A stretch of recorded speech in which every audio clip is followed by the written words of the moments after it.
64 kilogram বালি ও পাথরের টুকরার মিশ্রণে বালির পরিমাণ 25 কিলোগ্রাম।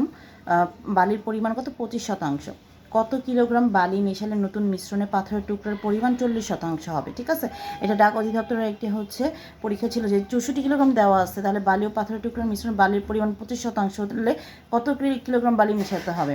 তাহলে আমরা দেখি, আমরা বালির পরিমাণ কি লিখবো, যে দেওয়া আছে বালির পরিমাণ কত? 64 এর 25%।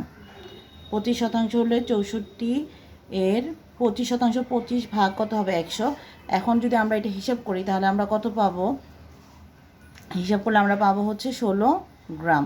ঠিক আছে, এখন বালির পরিমাণ যদি 16 গ্রাম হয় তাহলে সুতরাং মিশ্রণে পাথরের টুকরোর পরিমাণ কত হবে? পাথরের টুকরা পরিমাণ কত হচ্ছে?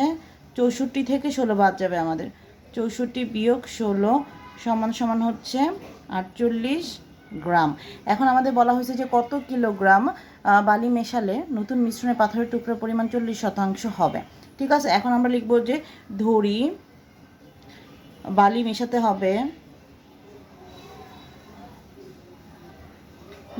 হবে 1 কিলোগ্রাম।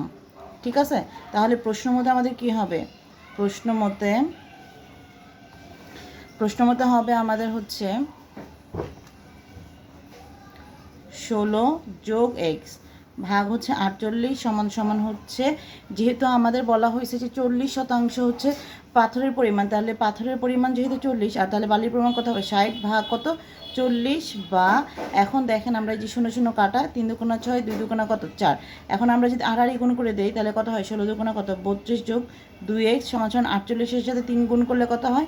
144। তারপরে বা 2x সমান 144 থেকে যদি 32 বিয়োগ করে আমাদের কত পাবো? আমরা পাবো 112। ঠিক আছে, এখন বা x সমান কত হবে? 112কে যদি আমি 2 দিয়ে ভাগ করি তাহলে কত হচ্ছে? 56। তার মানে কি দেখেন, আমাদের প্রশ্নে বলা হয়েছিল কত কিলোগ্রাম বালি মেশাতে হবে। আমাদের তাহলে বালি মেশাতে হবে এই যে 56 কিলোগ্রাম। এটাই আমাদের কাঙ্ক্ষিত উত্তর।